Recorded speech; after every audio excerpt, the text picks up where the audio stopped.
Hello, everybody. Welcome back to our next session here at the Inclusion, Diversity, Equity, and Accessibility for Learning Conference. I know it takes a little bit for me to say it. I was actually practicing saying the name of the conference quite a bit last night. I think I got that right this time. But thanks everyone for participating today. I don't know about you, but first two sessions, fantastic. I have no doubt in my mind that our next guest, Star Peterson, that Star is going to just be stellar. I had a great conversation with Star. Was that this week? Yeah, it was earlier this week. We had a Yes. member showcase, and I was just blown away by what an incredible person you are and the conversation that we had. Star's going to be talking about who is your diversity program leaving out? And she is an instructional designer, freelancer, and a diversity trainer. And Star, I'm just going to let you take it away from here. All right. So I'm Star Peterson. I use they, them pronouns. I'm going to start with a story. I was a teacher for 15 years and I found that everybody loves stories. um, so I took a job at a company that I thought was going to be really LGBTQ friendly. Their diversity statement specifically mentioned sexual orientation and gender identity. They put the pride flag out every June. Their onboarding training even specifically mentioned not discriminating based on sexual orientation. So I thought, great. Joined their employee resource group for LGBTQ people. I thought I'm gonna fit in here. I can be myself here. Well, it turned out that the company's inclusive values didn't filter down to their local branches. I learned very quickly that my immediate supervisor was very homophobic and transphobic. Tried addressing it with her and didn't get anywhere. And so I went to her supervisor and eventually ended up filing a complaint with Human Resources. Human Resources investigated and decided, their company attorney decided that there was no discriminatory intent in saying transphobic, homophobic things to a transgender, pansexual person. So from there, I went to the Equal Employment Opportunity Commission. Now I'm in Virginia, so we have the Virginia Values Act here. It's pretty new. I think it just came out. I think it was just signed into law in 2020. It prevents, forbids employment discrimination based on gender identity and sexual orientation. So I thought, oh, good, then I'll have this protection. This will do something. Well, the EEOC informed me that the company had done their due diligence by telling my boss to stop saying homophobic and transphobic things at work, and that the only way I would have a case is if I went back to work for her and she continued to do it, which I wasn't willing to do. So in the end, I left that job. And unfortunately, that happens to a lot of queer people because of discrimination at work. The good thing about leaving that job is that I was able to work at home for the first time. And I'm going to talk about how working from home and other ways that we can adapt the workplace is huge for people with neurodiversity, with sensory processing disorders. So we'll start with the queer community though. There's a lot we can do to teach people about avoiding committing microaggressions against the queer community. People often need to be told directly that you should never reveal someone's gender identity or sexual orientation without their permission. It's just not safe to be out and everywhere. Someone who's out with their coworkers might not want to be out to clients and customers. Some people, unfortunately, need to be told that anything that's rude to ask a transgender person or ask a cisgender person is also rude to ask a transgender person. So don't ask about their medical care or their private lives. Employees also need to be taught procedures for dealing with transphobic clients and customers. So I want to give you a feeling for what it's like to have a sensory processing disorder because I really want to drive home how important it is to give our employees the option to work from home whenever possible. So imagine that your senses are turned up on everything. So the music that's playing in the background all day that hardly anybody notices feels like it's blaring all day. The smell of your coworker's perfume is just constantly in your brain.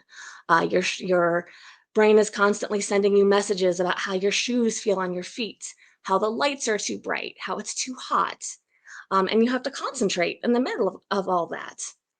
A lot of people with sensory processing disorders also have comorbid conditions such as ADHD or autism. And so they're dealing with those symptoms as well. These people, I find, get left out of our accessibility conversations because their disabilities are what some people call invisible. We have laws, obviously, such as the Americans with Disabilities Act, that protect disabled employees. But a lot of these people don't want to tell their employees that their employers that they're neurodiverse. There's a huge stigma against people with disabilities, and a significant number of neurodiverse people are undiagnosed because it's so hard to afford and access mental health care. For that reason, we never want to put the onus on employees to ask for accommodations. We want to make our workplaces as friendly as possible for as many people as possible. Then no one has to stick out for asking for accommodations. I'm going to give you an overview of the skills that many people with invisible disabilities struggle with so we can talk about how best to support them. One common challenge is executive functioning. People with ADHD or PTSD, autistics often struggle with this. Executive functioning entails skills like paying attention, staying organized, initiating tasks, and staying focused on them. Executive functioning means managing time and emotions, planning, prioritizing, and defining and achieving goals. Working memory, flexible thinking, and ability to control one's behavior also fall under that umbrella. Thankfully, there's a lot that we can do to support people who struggle with executive functioning. They may benefit from being able to carve out time during the day when they can work without being interrupted by phone calls and emails. Checklists or color coded organizational systems can be helpful. There's also a large number of apps designed to help people with executive functioning disorders. For people with ADHD, multitasking is often extremely difficult. So, helping these employees identify the tasks, separate the tasks into steps, and create task flow charts can be really helpful. People with ADHD and PTSD, as well as autistics, may struggle with stress intolerance. It's hard to fight all of the sensory distractions day in and day out. So, giving employees a flexible break schedule is really important so that these individuals can take a moment to calm down when they're overwhelmed. Now, many people with PTSD or other traumatic brain injuries suffer from memory loss. Thankfully, we have electronic organizers, labels, checklists, verbal cues, voice recorders, all sorts of things that can be incredibly helpful for these people. I'm going to give you a resource for that at the end. One thing that I've heard a lot when I've asked neurodiverse people about how their employers can support them is that they really need tasks written down and they need to be told very clearly. Some people struggle with reading nonverbal cues or just with understanding what's implied behind someone's statements. And so, time and time again, I've heard, like, just tell us very, very specifically what you want us to do. So again, imagine fighting all of those distractions while struggling with executive functioning skills and memory loss. Um, Overwhelmingly, this is why neurodiverse people say it's much easier to do their job if they work from home. At home, you have control over your sensory input and your distractions. You don't hear coworkers talking. You can wear clothes that are more comfortable. You can control the temperature. Obviously, working from home isn't a possibility with every job. But the pandemic has taught us that a lot of roles is a viable option for. So, all right, what do we do to make our workplaces more friendly for the people who do need to come into work?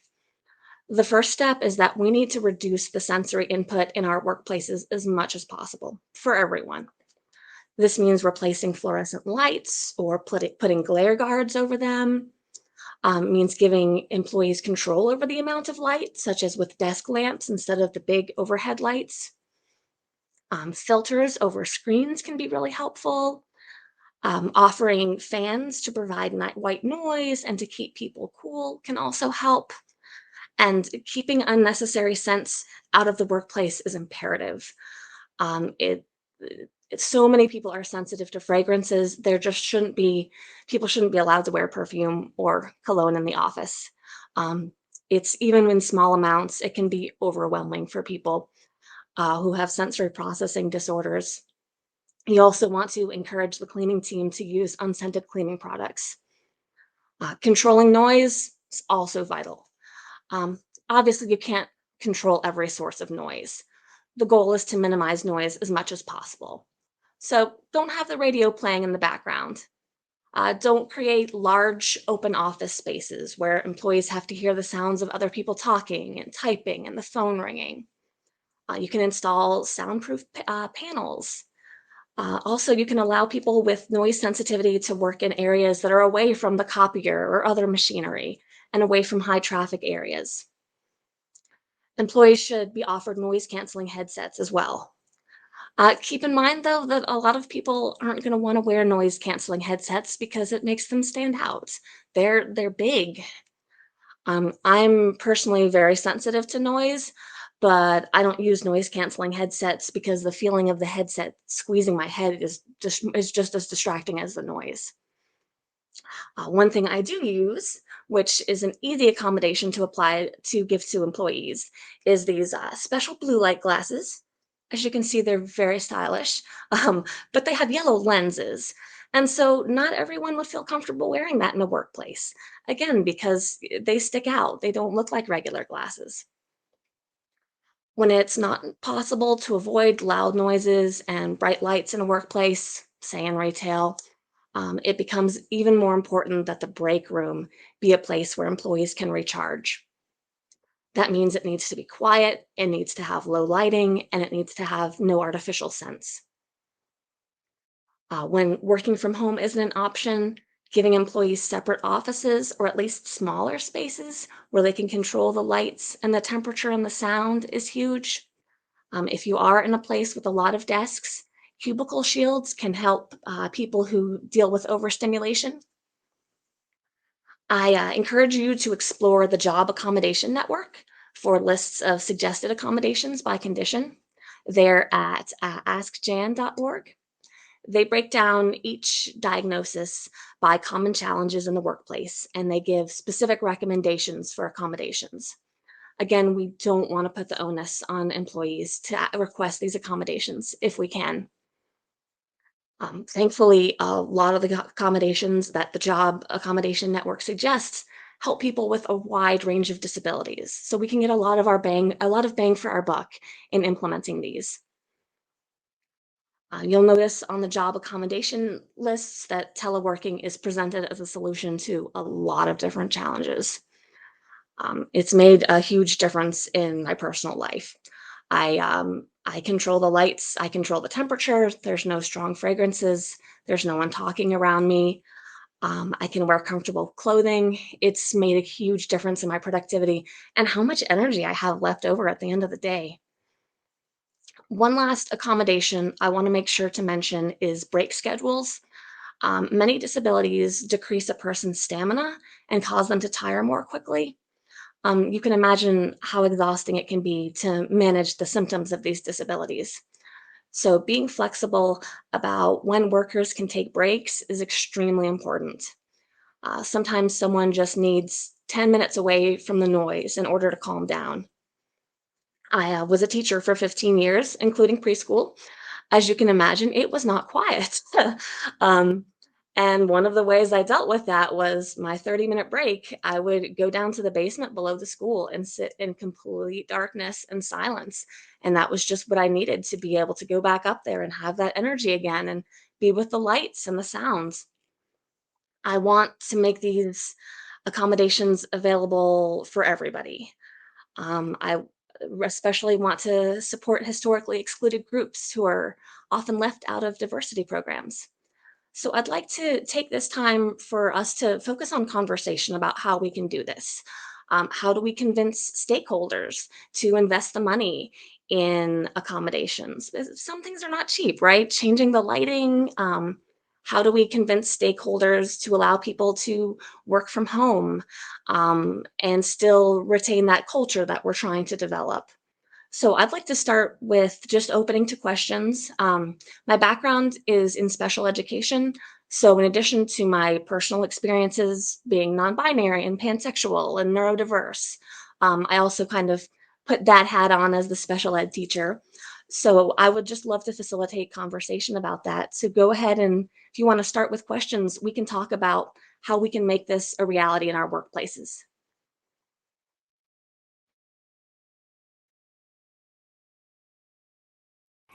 All You right. know, Do we have any questions? if it's okay with you, I would like to also, if you could, just talk a little bit about, I know we talked about this earlier this week in your member in the member showcase, but just your journey to instructional design. I would love to just let everyone know sort of how you started out, as a teacher and then moved into instructional design and sort of the shift there, and then also your focus on DEIA and how all of that happened. If you could just start with that. Absolutely. So, like I said, I taught for 15 years. When COVID hit, I was furloughed. I was teaching preschool. People stopped sending their kids in because they were working from home and they were scared of COVID. So, I had time at home where I was getting paid to stay home. And I thought, well, this is a good time for a career change. I'm not going to have the energy for the rest of my life to chase preschoolers. So I used that time to earn a certificate in instructional design from the Association for Talent Development. I joined the Instructional Design Online Learning Academy as well. And I just jumped in with anything I could possibly read, any instructional design group I could join. Just jumped in with both feet. Because of my special ed background, I do have a special interest in supporting learners with disabilities. And I find that I've been on both sides of it, right? I used a wheelchair for a couple years after I got hit by a car. And so I've been on the side of the person with the obvious disability, right? You see someone in a back brace, you notice that. You say, okay, this person needs a ramp, this person needs an elevator. Even then, there's a lot of things that people overlook about accessibility, but it's much easier to, as a person with obvious disabilities, to advocate for the things you need. It's a lot harder to prove something like neurodiversity, like ADHD, autism, especially if you haven't had access to care in order to get the formal diagnoses. A lot of therapists and psychiatrists will do informal assessments, but for a lot of reasons, don't want to put anything down on paper. Sometimes it's just a financial thing. They can do a screening and say, "Hey, the screening pretty much tells us this is what's going on. We're not going to spend all this money and go to the insurance company and get them to pay for really thorough testing just to tell us what we already know." So that makes it difficult, even if someone feels comfortable advocating for themselves at work, they might not have that piece of paper that says, "Hey, I have autism." Even having a degree in special ed, I found I've had to learn a lot about what invisible disabilities look like. My specialty was in severe disabilities. So I mostly worked with people who were nonverbal, who were autistic, and people with severe physical disabilities, such as they might have trachs. A lot of people had cerebral palsy. A lot of my students used assistive technology. And so I kind of turned from that into how do I make sure our e learning is accessible to people using assistive technology? One thing that I really hadn't thought of until I became an instructional designer was how hard it is to do a drag and drop on an e-learning. If you're using a mouse that's pedaled with your foot, or you're using a stick in your mouth in order to control the computer. So yeah, that's how I kind of got into the special needs portion, and yeah, just personal experiences wanting to fill in those gaps. I find there's a whole lot of people, a lot of support for DEIA. and a lot of people with good intentions who aren't quite sure how to make that bridge into practical actions that Mhm. can support everyone. Yeah, and I think I'm one of those people. I mean, and that's one of the reasons why this event is so important to me too, is being able to start building that intention and applying it. Just it's of utmost important to me. We do have some questions in the Q&A area now, so let Excellent. me go ahead and offer them over. How can employees help as allies if someone is feeling excluded, othered, discriminated against? This one's from Rubina. This is a fabulous question. Thank you. The first thing is to ask the person what they want you to do. They might not want you to say anything because they're afraid they won't get the promotion if they're the difficult person. They might want you to just give them a chance to talk to the person who's being discriminatory in private. A lot can be helped, I think, by training. I say that not just because I'm an e-learning developer. I through stellar diversity training, I teach people the basics of things like gender identity, sexual orientation. If we can take the time to train people on the basics, I think people will feel a lot less othered because they'll be better understood. I find there's a huge generation gap here. Um, I have an 11-year-old. I find that Generation Z seems to be a lot more in touch with what it means to have a non-binary gender identity, the difference between assigned sex versus sexual orientation. But a lot of us are still really catching up. And so I think offering employees the opportunity to educate themselves can really help the people who are most affected not feel as excluded. Yeah, no, that's great. Let's see. Rubina has another one here. What resource links or books do you recommend to learn more about learners with disabilities, sensory processing disorders? I love the Job Accommodation Network because it gives you very, very practical things that you can for adults. Kids in the Syndrome Mix is a really good book for parents. A lot of these disorders have comorbidities, so we see a lot of overlap between, say, learning disabilities, bipolar disorder, ADHD, and I really like the books that look at the overwhelming or the overall umbrella. But yeah, Job Accommodation Network, one of my absolute favorites because Mhm. they just list, all right, here's a label that someone might have, ADHD. Here are challenges so you can understand what makes it a lot harder to do your job when you have ADHD. And then here's a long list of specifics for every single identified challenge on how to provide accommodations. They have links to a lot of really good apps as well that I hadn't heard of until I dove into their website. So I would start there. Okay, and I do believe, let's see, it was I know Alan and someone else had posted links to Ask Jan, so you can see that in the Okay. chat area if you're interested in checking out that website. Okay, let's see. So let's see. We got Rubina's here. Okay, Christina's asking, when it comes to be inclusive towards non-cis employees, how can we ensure that they are not being harmed when we correct another coworker who non-maliciously misgenders them? This is another great question that I always talk about in training. The big thing is not to make a big deal out of it. You want to say something. Let's say someone said, "Oh, Joe, yeah, he's really great to work with." So you could say, "Oh, actually, Joe uses they them pronouns." Move on. If you make a really big deal out of things, it puts a lot of kind of puts the spotlight on the person who's being misgendered or dead named in an uncomfortable way. And on the other hand, if you ignore it, it makes them feel invisible. So I always tell people correct them, don't make a big deal out of it, but do correct them every time and then just keep going forward. If you yourself make a mistake, which is totally understandable, right? We let's say we have to learn a new last name for someone, right? Because they got married. It's a similar thing sometimes if someone transitions socially at work, they might start using a different name and ask to be called by different pronouns. If you mess up, don't make a huge deal about it. Apologizing, and that actually just puts the onus on the person who experienced the microaggression to tell you it's okay when it's not. So again, just quietly correct yourself or correct the other person, move forward. Love it. Oh gosh, it's so helpful. Thank you so much, Star. Okay, Chris Wright is asking, can you talk about how you would offer accommodation without being too overwhelming? I think just having a list of possibilities. If you can tell more about what you mean by overwhelming, like, do you mean price wise or people not knowing? Specifically what they need.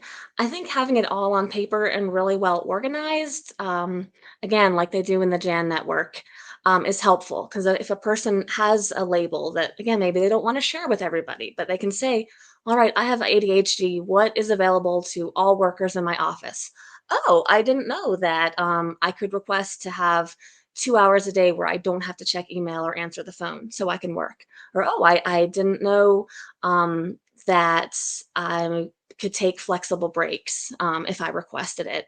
So I would say having it very well organized by diagnosis and by symptoms and challenges makes it a lot easier for people to narrow in on what works for them. I think it's also really important to make sure that it's not a one-time conversation, not like, oh, I didn't mention that I'm also sensitive to light, but I already talked to them. I don't feel like I can go back to them and say, hey, the accommodations I tried aren't working or I need additional things. So absolutely accommodates. Just make it an open, continuing conversation, and that'll really help it not be overwhelming. Love it. All right, let's see. I have another one from Chris here. How do you recommend that a neurodiverse young person, like a teenager, look for their first job while navigating their need for accommodations? I would start with looking at what you're interested in. That everything is so much easier when, especially with autistics, with special interests. I would look very closely at your sensory needs or the teenager's sensory needs. Um, are they going to become stressed out in a place that's loud or that's fast paced? Are they able to handle working outside? Um, I would suggest working with a career counselor after going through, okay, what do I need to function at my best? What do I do at home? I turn the lights down, or I make sure it's quiet, or just go through all those environmental factors that you need in a job. And yeah, work with a career counselor about what's going to be a good fit for that for someone just starting out. Yeah, no, that is great. Yeah, so much to think about. My mind is just really spinning there. All right, and then we have one more question here from Callie, and Callie's asking, "What are the benefits and/or risks of disclosing neurodiversity to an employer or potential employer?" That's another great one. um, Benefits obviously is you're more likely to get accommodations if you can have on record, I told you that I have this disability and that I need these accommodations. But the risks, I'll be honest, most places I've never disclosed because I'm afraid that, yeah, I'll be looked over for a promotion. I'll be seen as less capable. I don't necessarily want people to know that I'm putting in extra hours to try to accomplish what they can accomplish in 40 hours because of my challenges. So it's really, and yeah, a potential employer, legally, they're not supposed to make a decision about employment based on disability. But I'm not going to pretend like that doesn't happen. If they think that it's going to be more difficult to include you in their workplace, if they think it's going to be more expensive, so it's a risk. I advise people not to bring it up if necessary. Again, it's individual. I personally wouldn't bring it up until I already had the job, and even then, I would start out talking about the accommodations rather than labeling yourself. So, hey, I'm really sensitive to noise. Could I move to that desk in the back that's empty? I just get really distracted by the copier and everybody walking by to the break room. So I would start like that because yeah, it's risky. And again, this is why people don't disclose. This is why so many people don't want to use things like noise canceling headphones or special glasses because there's a stigma and they are judged. Um, That's why we want to make things available to everyone that aren't stigmatizing. So, white noise machines, fans, if everybody has the option to put a glare screen on their computer. So, it's not just the person who asked for it. We make all of these things available to anyone who asks rather than just that one person who's sticking out and had to be difficult and advocate for themselves. Then it helps everybody. Yeah. Camille has a great sort of related question for that one too as well. How do we offer accommodations if we do not know someone is neurodiverse, or if they do not want to disclose it, but they may need help? I would focus on the specific behavior. Like, hey, I saw that you're having a trouble meeting deadlines. Is there anything we can do to help with that? I would have someone who has a good relationship with that person, whether it's a coworker or a direct supervisor, just to say, hey, you always start and end with a positive, right? You are so intelligent. You've got a strong educational background. You bring such great ideas to the table. And we're concerned because you're not getting things done on time. Other people, we feel like we're giving you enough time to meet each one of your deadlines, and you're not meeting them. Tell us what's getting in the way. I would say make it very clear that you're on their side and that you really value them as an employee, and let them know what's out there. Again, they might not know that it's as easy as asking to move to a different desk or asking for a glare screen. So I would just make it very clear, that again, that you value them, that this is not a judgment. I wouldn't use any labels or try to guess at any labels they may have been given. Just focus on the exact tasks that you need them to improve upon, and ask how you can support them with that. I love it. Yeah, and I think that's it on the Q&A. The chat has been absolutely fantastic. Oh, It good. is it's been just so many wonderful things in there. The discussion is fantastic. And it looks like that's it for the Q&A. Star, thank you so much for this session. I just Sarah's asking if you can share those resources you mentioned. And Yes, I can just pop that in the chat, right? Let's yeah, see. absolutely. So Kids in the Syndrome Mix is a great one for parents. Oops, mix. Job coaches.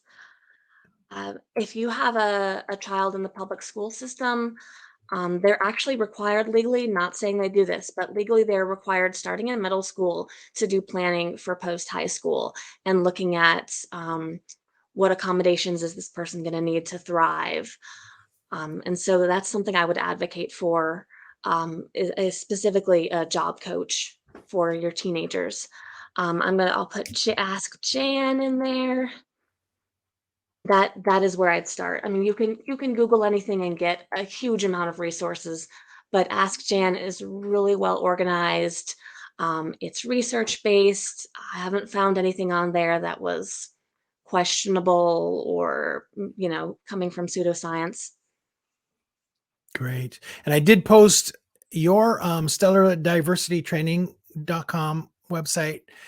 I think where was it? I remember running into the resources there. I was like, wow, there's some amazing resources on this page. And also, wait, you have the other one. Is it Stellar Instructional Design as well? Yes. Is that? Yes. So I offer the diversity training, but then I also do basic instructional design, e-learning development, and animation. And So those it's resources on that page for IDs is great as well. So uh, check that out if you if you'd like to learn more about Star, and also take a look at these resources. There, I haven't finished going through them because there's so many of them, and I absolutely love it. I'm actually going to steal a bunch of those and bookmark them and please um, do. go back to them regularly.